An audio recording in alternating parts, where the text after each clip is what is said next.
Totoo yun. Kunyari, So, taga Marikina ka sa ngayon ha. No. Pag-alis mo ng bahay, magdala ka na ng tubig. Dala ka ng 2 skyflags. Siya, 55 kaya, no? Presidente. Sino pa ba? Marcos. Marcos, no? Tama. Malay sa Pangulo. No, buhay pa naman tayo. Pero pag sakali mapanood to sa mga magiging kapo-apuhan mo, kanak-kanakan mo, anong bilin mo sa kanila? Halimbawa. Saan? Sa buhay o ano? Oo, yan. Ano ko lang.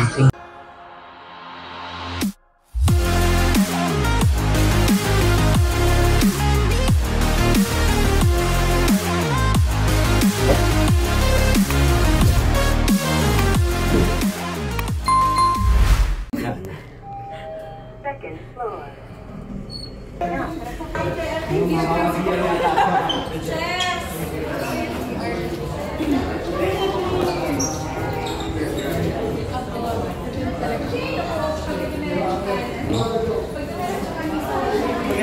Na ulit ako.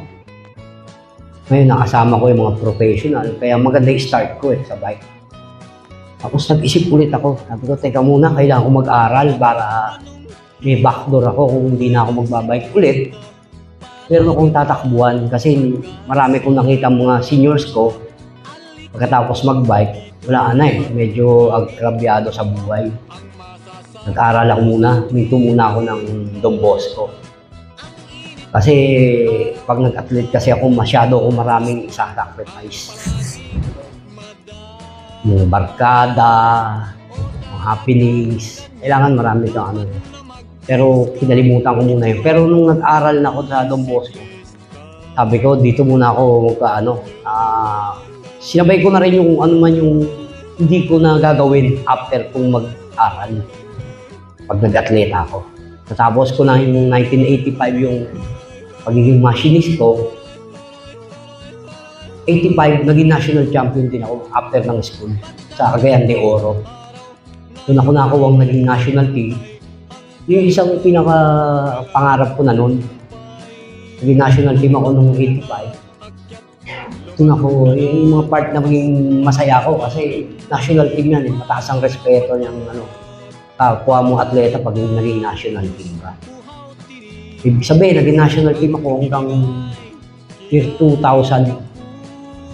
Doon sa pagiging, yung in-between na yun, maraming bagay na inaanan ako. Yung masaya, yung nga, naging national team ako, nanalo kami yung Manila Sea Games, Southeast Asian Games, mga ganyan. Tapos may mga sunod doon, maraming sunod na nag-national team ulit ako. Sabi ko, paano kaya pag nalaos naman ako sa national team, nag-isip na naman ako. Sabi ko, dapat meron na naman akong puntahan pagkatapos nito. Nagsundalo ko.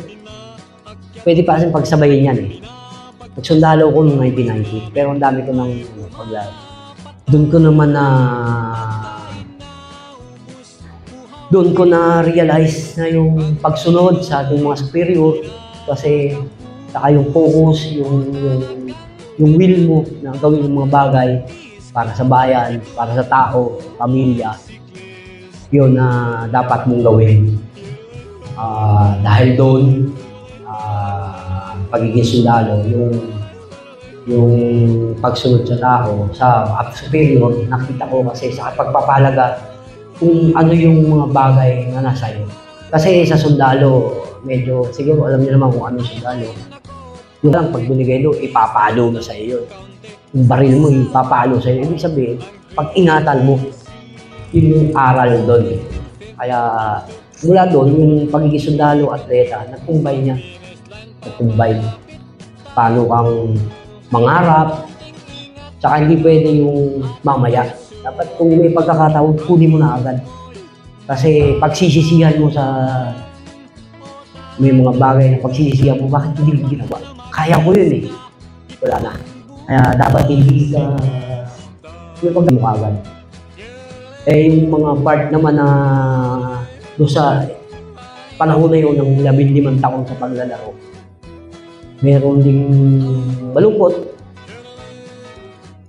malungkot na bagay, pero kailangan mag-ensayo kamukha nung mga sa physical, sa mental meron Kasi Naranasan ko rin nakaburol yung anak ko, kailangan ko mag-ensayo. Kasi kailangan ng bayan na yung result kung ano yung gagawin mo eh. Hindi porket nakaburol. Nag-ensayo ko kahit nakaburol yung anak. Matayan ako ng anak, nakaburol. Hindi ko ginawang excuse na hindi pwede mag-ensayo. Pasok sa trabaho, gano'n. Kahit tutulog ka, yun yung pagiging atleta, yung pag oras naman ng karera, hindi ka pwede umayaw. Kumbaga, sa biruan, di ba? Di bali sumuka, huwag ka lang susuko. Ganun din sa karera ng bisikleta. O kahit sa ating lahat, sa ordinaryong buhay. At laging tinatandaan ko lahat ng bagay matatapos din. Ang problema, nandyan lang yan, pwede mo siyang takbuhan, pero hindi ka makapagtago. Problema. Harapin natin yan. Tanong tayo sa mga superiors natin. Ang superiors kasi natin sa inyo, sa mga trabaho, sa amin ganun din. Sila yung unang pinakamasaya sa apps mo eh. Pero daw nila, sila rin yung unang malulungkot.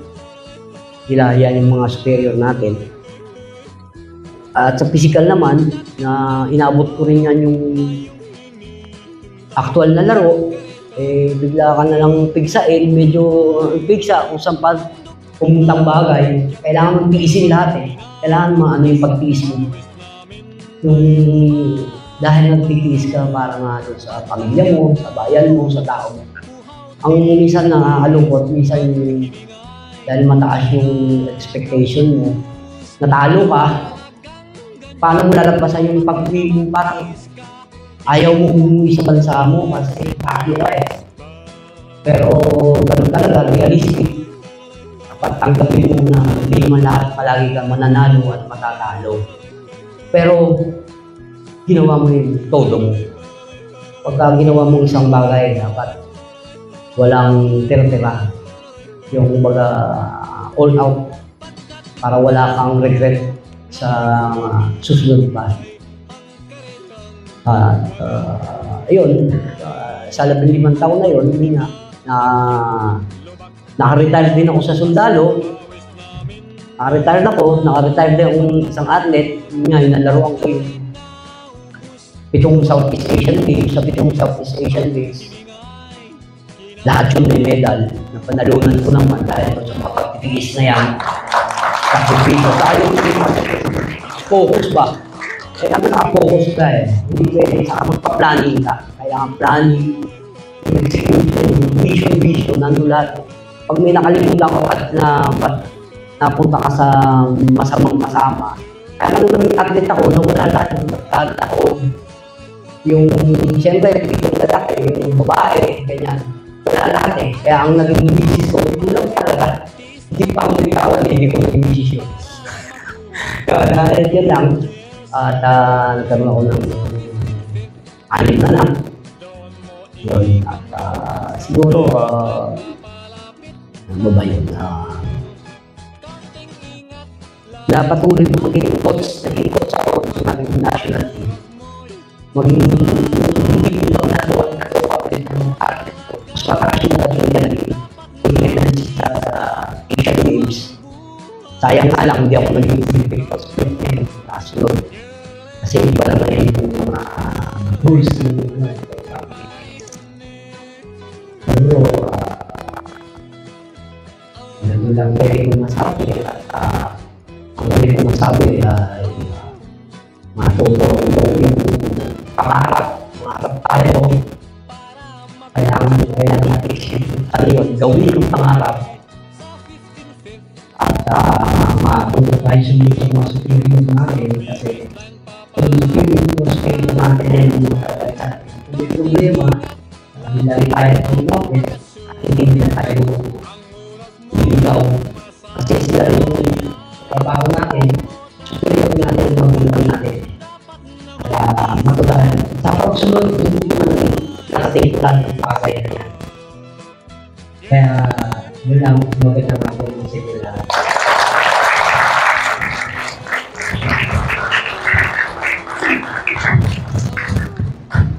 Thank you for those inspiring words. Let's give it up again for the Tunay Olympics. Thank you so much, sir. invite our Senior Assistant Vice President, Ms. Jennifer Alvaro, for the awarding of certificate and photo op.